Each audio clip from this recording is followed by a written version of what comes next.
Chcem dneska hovoriť, veľakrát už sme o tom hovorili, ale viem, že je to dôležité.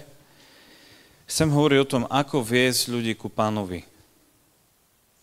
Ako viesť ľudí ku Pánovi. V prvom rade my potrebujeme viesť ľudí ku Pánovi, ku Ježišovi. Nie ku nejakému náboženstvu, nejakému inštitúcii, k nejakému človeku. Potrebujeme viesť ľudí ku živému vzťahu s Ježišom Kristom. Na tom sa zhodneme, že? Amen. Možno to znie jak samozrejmosť, ale samozrejmosť to často nie je.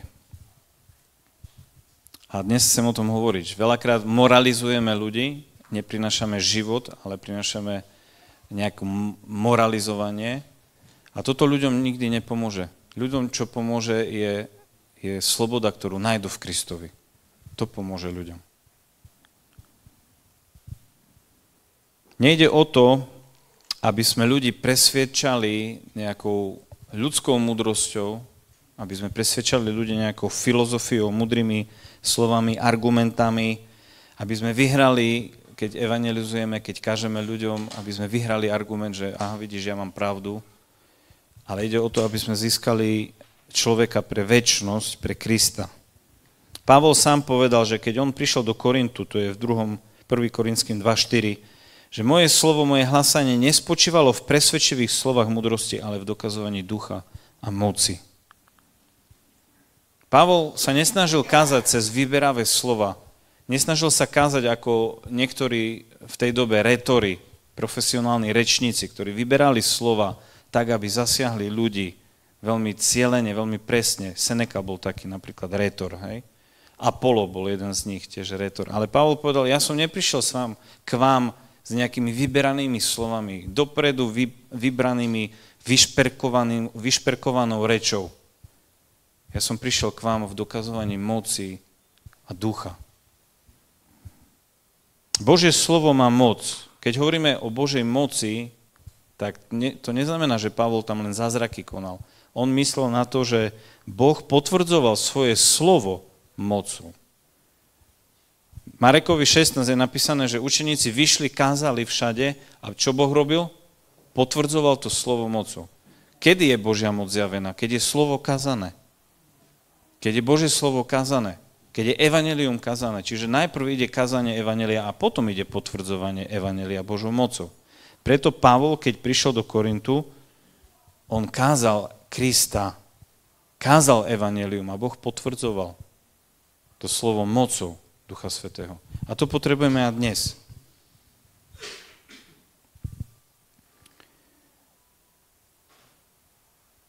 My niekedy robíme všetko možné, ale nekážeme ľuďom evanjelium.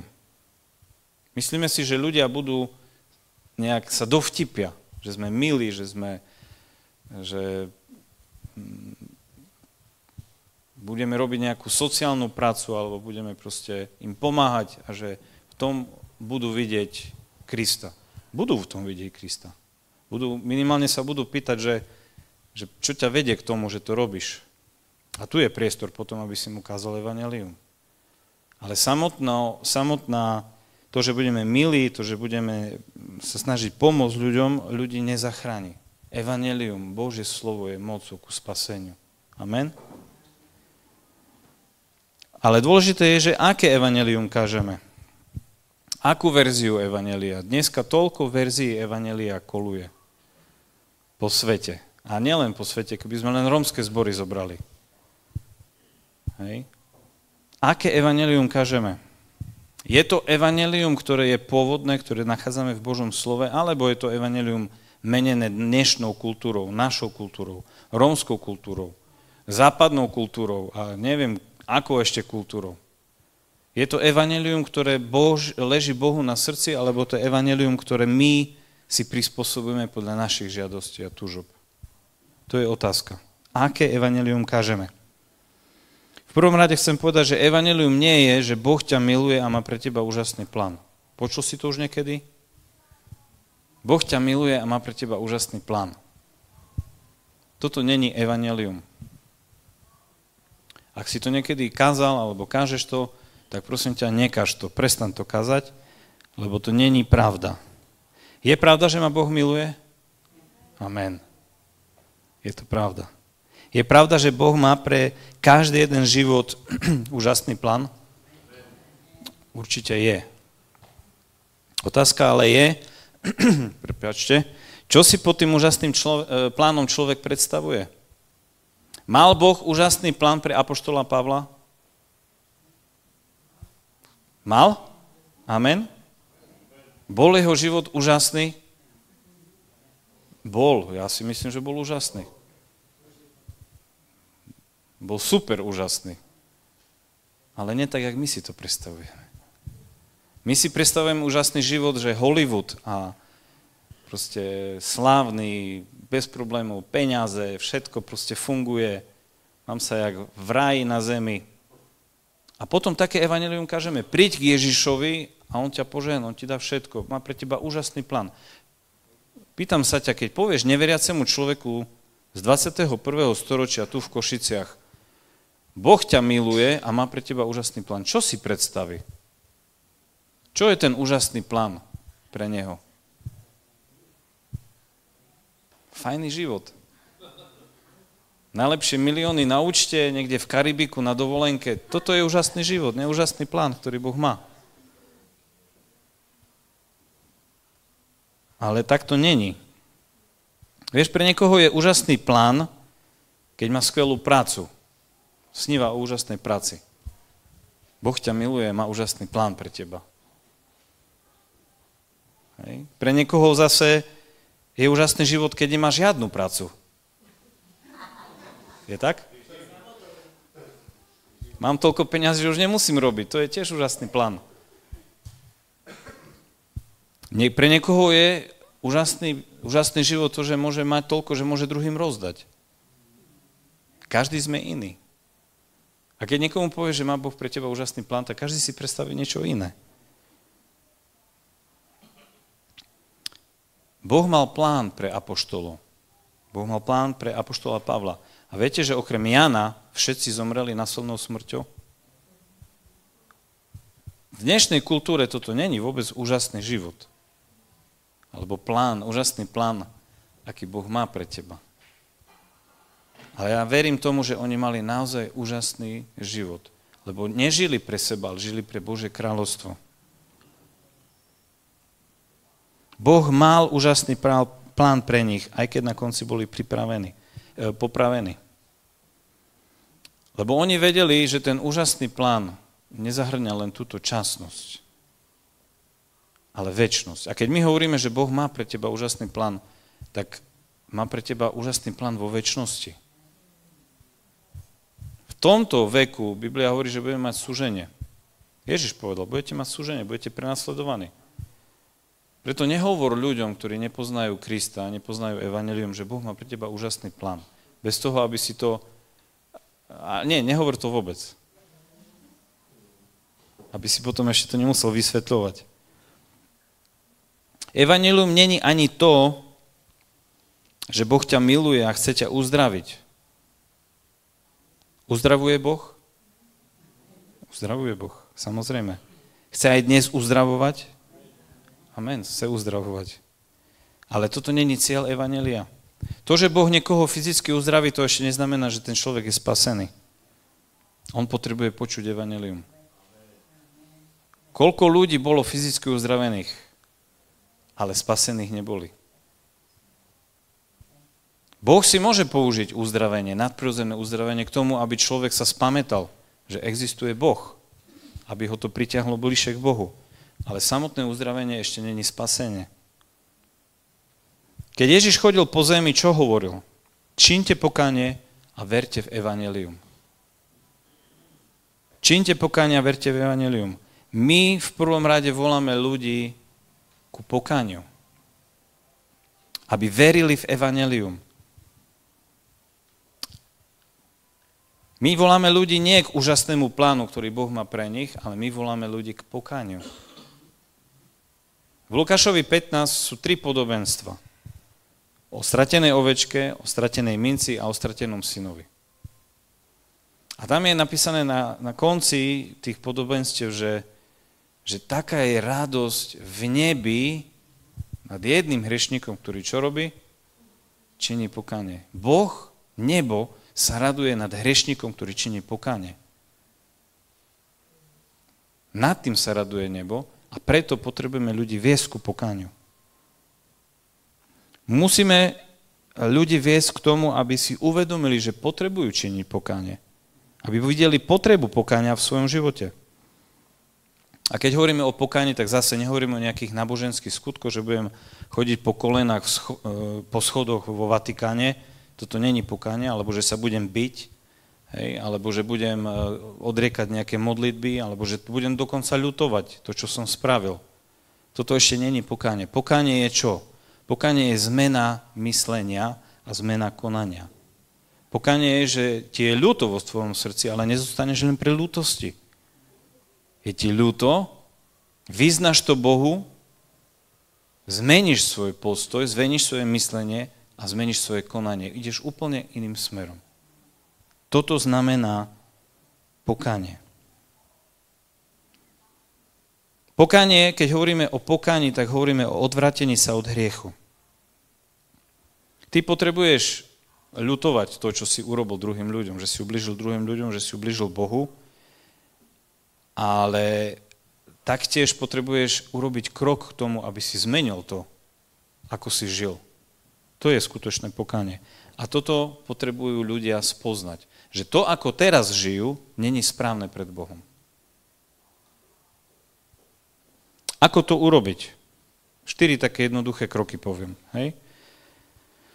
Samozrejme, prvá vec, modli sa za toho človeka, ktorému chceš hovoriť o Pánovi, lebo modlitba otvára oči a obmekčuje srdce. Takže sa modli, vždy sa modli za toho človeka. Neber to automaticky. Ty môžeš správne slova použiť, vieš vyložiť evanjelium úžasným spôsobom, ale jeho oči môžu byť zaslepené a jeho srdce zatvrdené. Preto potrebujeme modlitbu, ktorá to srdce otvorí alebo obmekčí a oči sa otvoria. Hej. Druhá vec je, modli sa za seba, aby si mal súcit so stratenými, tak, jak mal Ježiš súcit so stratenými. Ježišovi prišlo ľúto, keď videl ľudí, že boli ako ovce bez pastiera. Hej. Vedel, že idú do zahynutia. Nad Jeruzalémom plakal a hovoril, že ako kvočka si chce zhromaždiť svoje kuriatka, tak ja som chcel zhromaždiť vás, ale nechceli ste. Neviem, či si už videl kvočku zhromažďovať si kuriatka, aký pekný obraz to je. Keď hrozí nejaké nebezpečenstvo, ona začne vydávať taký zvuk a kuriatka ozlom krky bežia ku nej, s tými nožičkami prepletajú a rýchlo pod jej krídla. Hej. Toto je obraz, ktorý Ježiš hovorí, že takto sa chcel starať o Jeruzalém. Ale nechceli ste. Ježišovi naozaj bolo ľúto tých ľudí. Ale každý má slobodnú voľu. On sa vie rozhodnúť. Dnes ľudia tiež hovoria nie Ježišovi. Hej? Majú slobodnú voľu. Ale Boh nikdy neprestane chcieť zhromažďovať, jak tá kvočka, tie kuriatka pod svoje krídla. Boh to nikdy neprestane túžiť a chcieť to robiť. Preto modli sa, aby si mal ty súcit, taký, jak Boh má súcit so stratenými.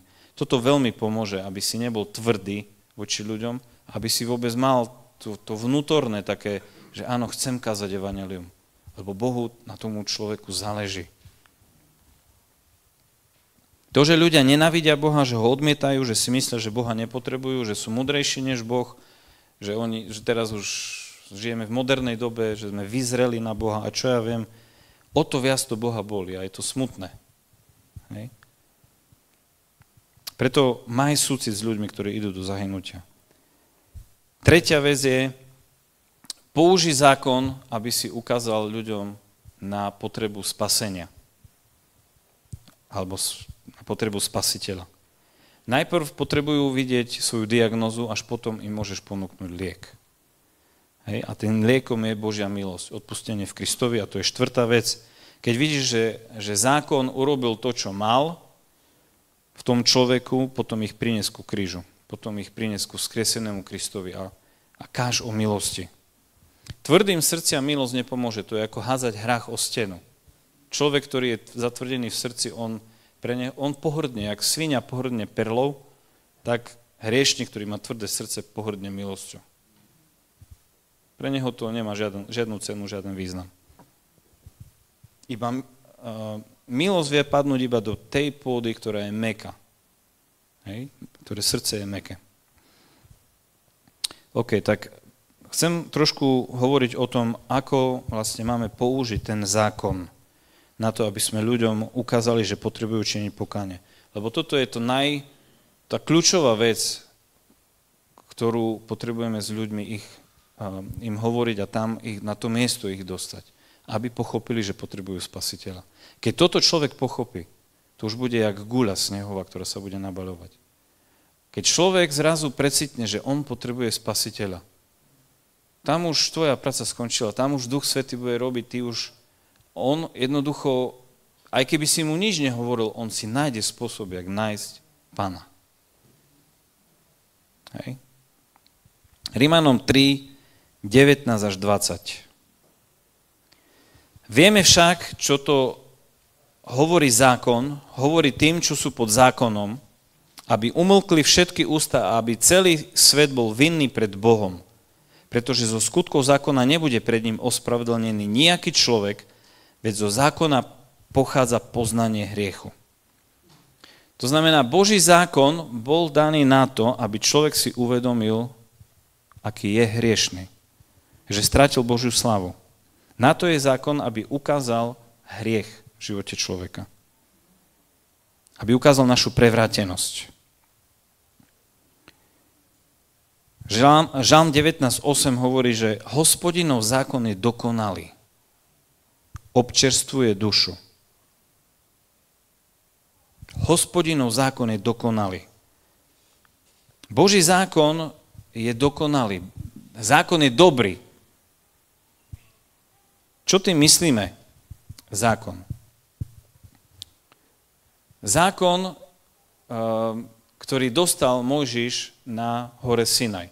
Morálny zákon Boh dal Izraelu, aby vedeli a správali sa podľa toho voči nemu a voči druhým ľuďom.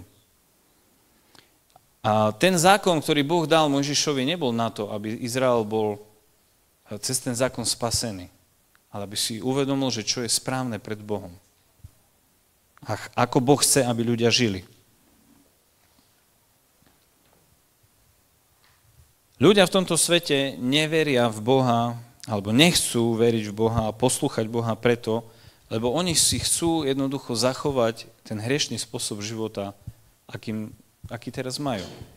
Koľkokrát sme už počuli, že vieš, ja nemôžem chodiť do cirkvi, lebo nechcem byť pokrytec. Bo si chcem žiť tak, jak teraz žijem. Hej? Keď toto zmením, tak potom budem chodiť.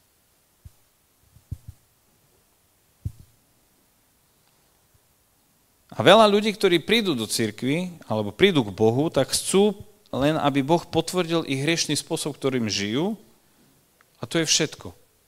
Vôbec nechcú zmeniť svoj život. A na to je zákon. Predstav si, že takému človeku povieš, ktorý miluje hriech, že Boh ho miluje.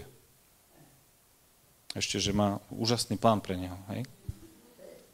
Povedz takému človeku, ktorý miluje hriech, žije v tom hriechu, že ho Boh miluje. Čo si pomyslí? Vďaka Bohu. Boh ma miluje taký, aký som, môžem si robiť, čo chcem. Aj tak ma miluje. Počul si už o tom, že kresťania hovoria, že Boh ťa miluje bezpodmienečnou láskou. Počul si? Povieš to hriešnikovi, tak si povie, wow, lepšiu správu si mi nevedel povedať. Boh nemá žiadne podmienky. On ma miluje. Ale je to pravda?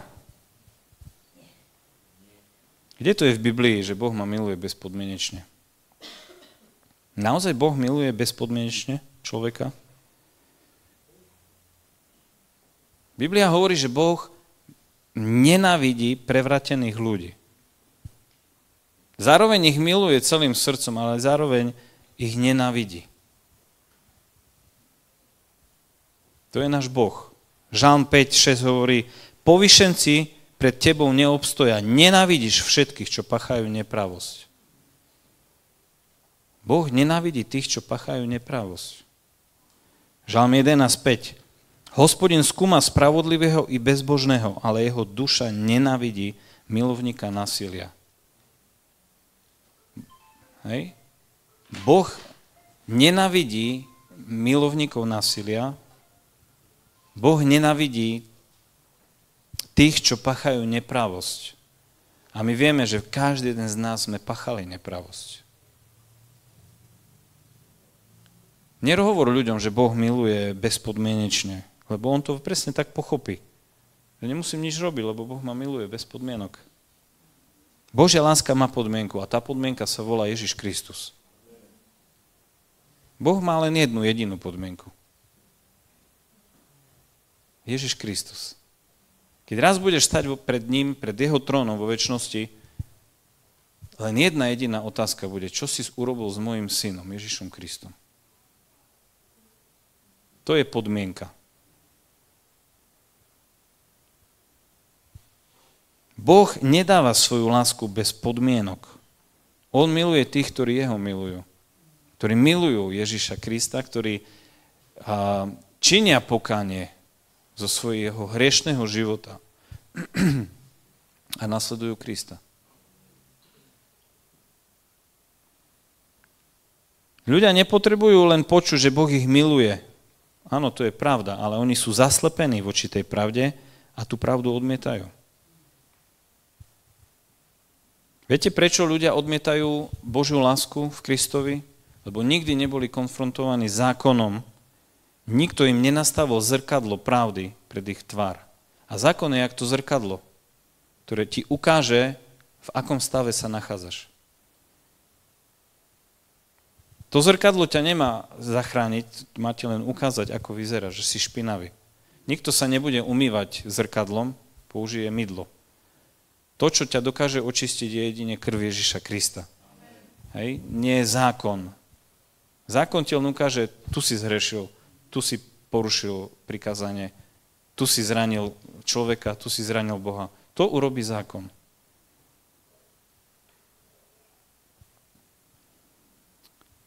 Prečo to ale ľudia takto veria? Lebo takto sme to roky rozprávali. Hej? Boh ťa miluje takého, aký si. A tak ľudia sa nemenia. Dokonca prídu k Pánovi a roky zostávajú v tom istom hriechu a nevedia a nechcú ho prelomiť. A toto je niečo, čo spôsobilo to falošné evanjelium. Boh nenávidí hriešnika. Boh nenávidí hriech v tvojom živote. A my potrebujeme sa presne takisto k tomu postaviť, sprotiviť sa až do krvi hriechu. Napriek tomu, že ťa Boh miluje, on nechce, aby si zostal taký, aký si. Lebo vie, že hriech ťa privedie do pekla. A to Boh nechce. Ja ti radím jednu vec. Nauč sa 10 prikázaní, ktoré Mojžiš dostal od Pána vrchu Sinaj naspamäť. Keby som sa teraz pýtal, kto ich vie od 1 do 10 všetky vymenovať, koľko rúk by išlo hore? Juro.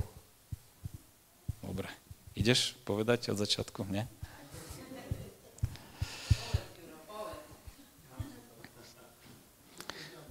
Čo?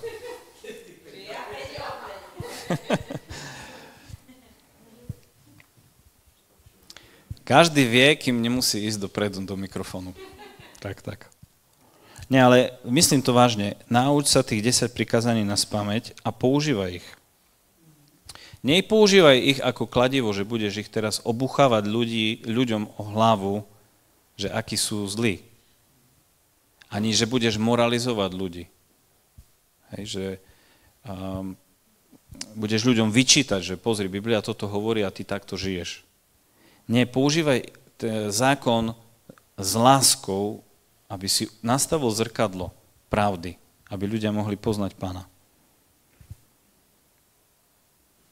Ber to ako duchovnú inventúru pre toho človeka. Hej. 5. Mojžiš 5. kapitola, je to aj v Exodus, ale prečítame si to z 5. Od 5. do 22. verša.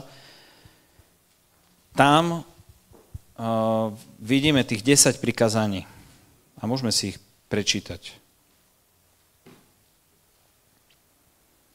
Viete, kedy dostali, alebo kedy Boh hovoril tieto prikázania izraelskému národu? Keď prišli prvýkrát k Sinaju a Mojžiš povedal Izraelu, že Boh s vami chce hovoriť. Tak všetko pripravili, očistili sa a zhromaždili sa okolo tej hory Sinaj a Boh zostúpil. A začal hovoriť. A oni mali strach. Ale to, čo hovoril, boli práve tieto prikázania. A potom Mojžiš vystúpil hore a Boh ich napísal na dosku svojim prstom, na kameň. Takže od 5. verša. Ja som vtedy stal medzi Bohom, to Mojžiš hovorí, a vami, aby som vám oznámil Hospodinovo slovo, lebo ste sa báli ohňa a nevystúpili ste na vrch. Hospodin povedal, to je prvé teraz. Ja som Hospodin tvoj Boh, ktorý ťa vyviedol z Egypta, z domu otrokov. Nebudeš mať iných bohov okrem mňa. Prvé 4 prikázania hovoria, aký má Izrael mať vzťah k Bohu. Prvé je, že nebudeš mať iných bohov okrem mňa. Nebudeš mať žiadne modly. Druhé, neurobiš si modlu ani nejakú podobu toho, čo je hore na nebi, dolu na zemi, alebo vo vode pod zemou. Nebudeš sa im kláňať, ani sa nedáš nimi zotročovať. Lebo ja som Hospodin tvoj Boh, Boh žiarlivý, ktorý trestá viny otcov na synoch do 3. 4. pokolenia, tých, čo ma nenávidia. Ale milosť preukazujem tisícom tých, čo ma milujú a zachovávajú moje prikázania. Amen? Boh nenávidí tých, alebo tresta viny tých, ktorí ho nenávidia až do 4. pokolenia. Ale miluje tých, ktorí zachovajú jeho prikázania a ktorí jeho milujú.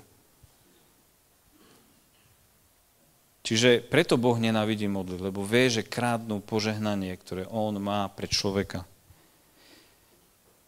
Tretie, nevyslovíš meno Hospodina svojho Boha nadarmo, lebo Hospodin nenecha bez trestu toho, kto nadarmo vysloví jeho meno. Štvrté, zachovávaj sobotný deň, aby si ho svetil, ako ti prikázal Hospodin, tvoj Boh. O tomto by som mohol zase celú kázeň, o sobote. Ale to, čo potrebujeme vedieť, je, že my sme našli ten odpočinok v Kristovi. My už dnes nepotrebujeme zachovať nejaké dni, lebo je napísané v Novom zákone, že to bolo len tieňom budúcich vecí. Všetky tie sviatky a soboty. Ale skutočnosť je Kristova. 6 dní budeš pracovať, konať všetku svoju prácu. To je ešte k tomu sobotnému dňu. 7 deň je sobota pre Hospodina tvojho Boha.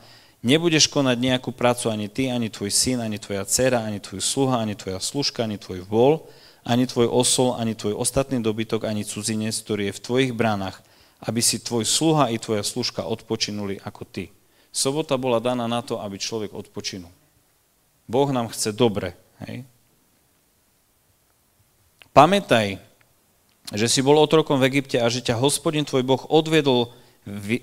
odtiaľ vyviedol mocnou rukou a vystretým ramenom. Preto ti Hospodin tvoj Boh prikázal zachovávať sobotný deň.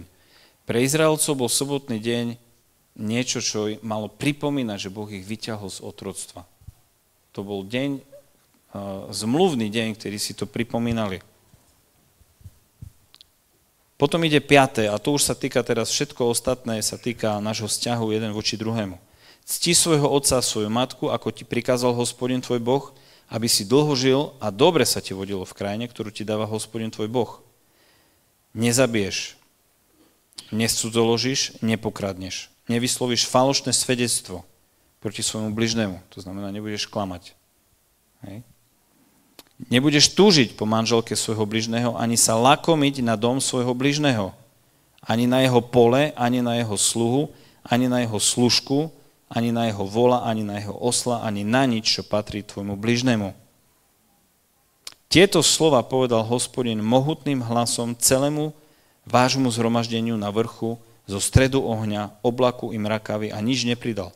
Napísal ich na dve kamenné tabule a dal ich mne. Izrael dostal tieto prikazania a tieto prikazania majú ukázať, ako človek má žiť. My vieme, že nikto z nás tieto prikazania nevieme na 100% dodržať. A Boh ich ani nedal na to, aby sme teraz, keď ich zachováme, boli spasení a žili skrze nich. Tieto prikázania mali ukázať na to, že raz príde Mesiáš, Spasiteľ. Mali ukázať na potrebu Spasiteľa. Celá suma zákona je čo? Že miluj svojho Boha celým svojim srdcom, dušou, mysľou, silou a svojho bližného ako samého seba.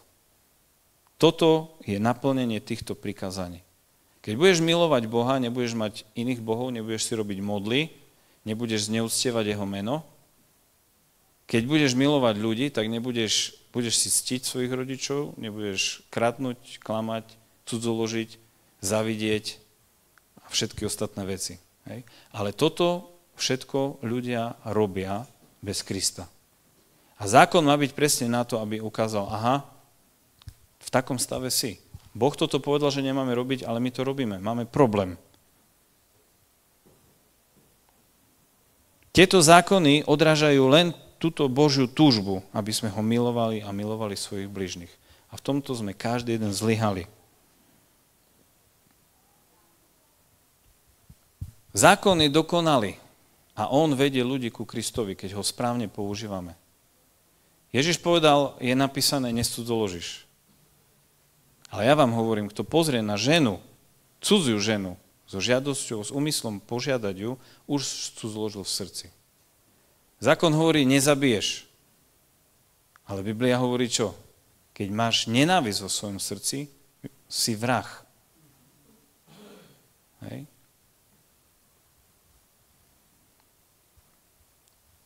Ľudia takto nerozmýšľajú, že Boh takto pozerá na nás. Ale tak to je. A keď Boh raz bude súdiť, tak bude používať svoj zákon. Svoje slovo. Preto my máme viesť ľudí ku Kristovi, nie ku nejakému zákonu, lebo zákon im nepomôže. Niekedy, viete, vidíme robiť človeka niečo zlé a mu povieme, nerob to. Nepí, nefajči, nekradni. Nijak mu nepomôžeš. On vie, že nemá kradnúť, on vie, že nemá piť, on že nemá fajčiť. To, čo mu máme dať, je spasenie v Kristovi. Ale najprv musí vidieť, že potrebuje to spasenie. A to cez zákon. Aj to je falošné evanjelium, keď povieme ľuďom, že keď budeš dodržiavať tieto zákony, vtedy budeš spasený. Vtedy Boh bude s tebou spokojný. To nie je pravda. Aj ty nevieš zachovať všetky zákony, aj keby si od dnešného dňa to vedel. Čo tvoja minulosť doteraz? Prehrešil si sa voči Bohu. Aj keď budeš dobrý a budeš sa snažiť, aj tak Boh s tebou nebude spokojný, lebo to není o tom. Boh je spokojný len kvôli jednej veci. Že veríme v evanjelium Ježiša Krista. Veríme v jeho syna. Z vlastnej síly nikdy nebudeš vedieť Božie prikázania zachovať. Ale Boh ti pošle svojho ducha a ty už nemáš túžbu hrešiť. Ty máš silu od Boha, aby si žil inač. A v tomto je to úžasné. Zákon použijeme iba na to, aby sme ukázali ľuďom, akí sú. Ale potom ich vedieme ku Kristovi, ktorým pošle ducha do nášho srdca a ten nám dáva moc, aby sme nekradli, neklamali, necudzoložili a tak ďalej. Amen? Tak to je. Zákon ťa nikdy neoslobodí, len ukáže, aký si spútaný hriechom. Aký si špinavý. Preto hovorím, nauč sa tých 10 prikázaní. Jednoducho. A keď kážeš ľuďom evanjelium, tak najprv im ukáž, že potrebujú spasiteľa. Lebo každý z nás sme zhrešili. Lebo každý z nás sme klamali, každý z nás sme smilníci v srdci, každý z nás sme nečistí v srdci a nikto sa nevie vyhovoriť. Tak to je. My sa nemáme snažiť, aby sme boli dobrí, aby sme viedli zbožný život. My máme byť plní Ducha Svätého, ktorý nám dá moc žiť svätý život. Nesnaž sa na ľudí dávať, ešte raz poviem, bremeno zákona, že teraz povieš, pozri, zákon hovorí, že nemáš kradnúť a ty kradneš. Prestaň kradnúť. Čo si spravil? Pomohol si tomu človeku? Nie. Ty mu povieš, pozri, Biblia hovorí, kradneš. Nemáš kradnúť. Každý z nás sme zlyhali v tomto. Ale je tu riešenie. Boh ti dáva riešenie. Boh ti chce odpustiť v Kristovi. Hej. Nakoniec prichádza milosť. Človek, ktorý si uvedomí, že áno, videl som sa v tom zrkadle zákona, som hriešný, teraz môže prísť milosť. Ľudia sa vyhovárajú, že oni nie sú až takí zlí. Možno aj ty si taký človek, že poznáš ľudí, ktorí sú veľa horší než ty. Hej. A neveriaci ľudia tiež to robia. Myslia si, že sú dobrí, že však nerobím také veci, jak niekto druhý robí. Hej. Áno, možno vo vlastných očiach si lepší než tvoj sused, ale to nehovorí nič o tom, jak Boh ťa vidí. Ty môžeš byť lepší v tvojich očiach než sused. Možno nie si zlodej, alebo povieš, ja len fajčím, nepijem, jak ten do nemoty sa opije, tak som lepší. Hej.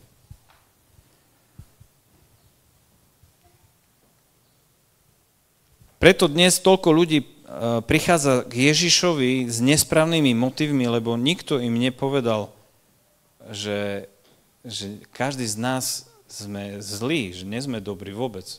A neporovnávajme sa jeden s druhým, aký som ja. A on je horší než ja. Ty potrebuješ byť vedený k pokániu, on potrebuje byť vedený k pokániu. Každý jeden z nás máme potrebu spasenia v Ježišovi Kristovi. A používaj zákon, aby si ukázal na potrebu toho spasenia v Kristovi. Keď vidíš, že to fungovalo, tak potom prines ho k milosti. A povedz, čo Boh urobil v Kristovi pre toho človeka. Že očistil každý jeden hriech cez jeho krv. A keď to príjmeš, tak Boh očistí aj tvoj život. Nie je to, že budeš dodržiavať nejaký zákon. Rozumieme tomu? Amen. Takže na záver len to zhrniem, že viesť niekoho ku Kristovi znamená, že najprv nastavíš zrkadlo toho zákona. Hej, aby v sebe videl, alebo teda vo svetle toho zákona videl, že potrebuje spasiteľa, že potrebuje činiť pokánie. A potom, už keď toto človek si uvedomí, tak potom viesť ho ku Kristovi, to už je tá ľahšia časť. Dať mu milosť. A keď človek chce prijať milosť, tak ju aj príjme. Viesť Bohu není ťažké v tom zmysle, že sa to nedá naučiť, jak s ľuďmi rozprávať evanjelium. Ťažké je to skôr kvôli tej duchovnej opozícii, lebo často ľudia toto nechcú počuť. Že sú hriešní, že majú hriech v živote a že potrebujú činiť pokánie. V dnešnom svete sa to nenosí. A toto je koreň problému. Častokrát, že prečo ľudia odmietajú evanjelium. Hej? Preto je dôležité, aby si sa modlil za tých ľudí, ktorým chceš kázať evanjelium. Aby ich oči boli otvorené. A maj súcit so stratenými. Maj súcit s tými, alebo vieš, že idú do zahynutia a potrebujú spasiteľa. Amen? Amen. Amen. Poďme sa modliť. Môžeme sa postaviť.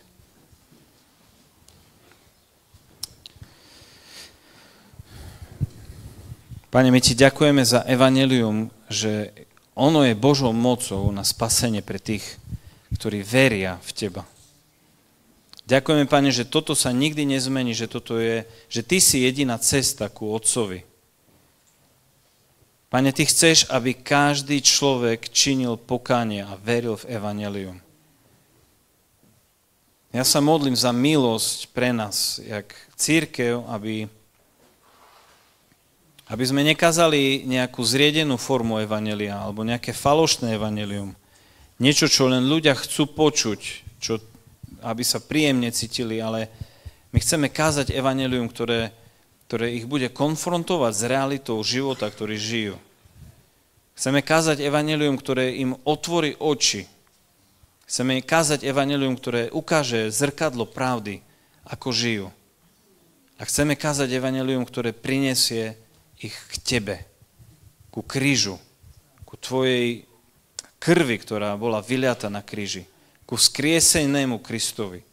Chceme kázať evanjelium, ktoré oslobodzuje od moci hriechu. To chceme kázať, Pane. Ja sa modlím za súrodencov, aby tak mali túžbu sa naučiť, ako viesť ľudí k Tebe správnym spôsobom. A aby mali túžbu, Pane, a horlivosť v srdci a súcit v srdci pre stratených. Daj nám, Pane, súcit so stratenými. Daj nám, Pane, lásku tú, ktorú Ty máš vo svojom srdci voči strateným, aby sme ju my mali, aby sme boli poslušní Tvojmu slovu a išli a kázali Tvoje slovo všade.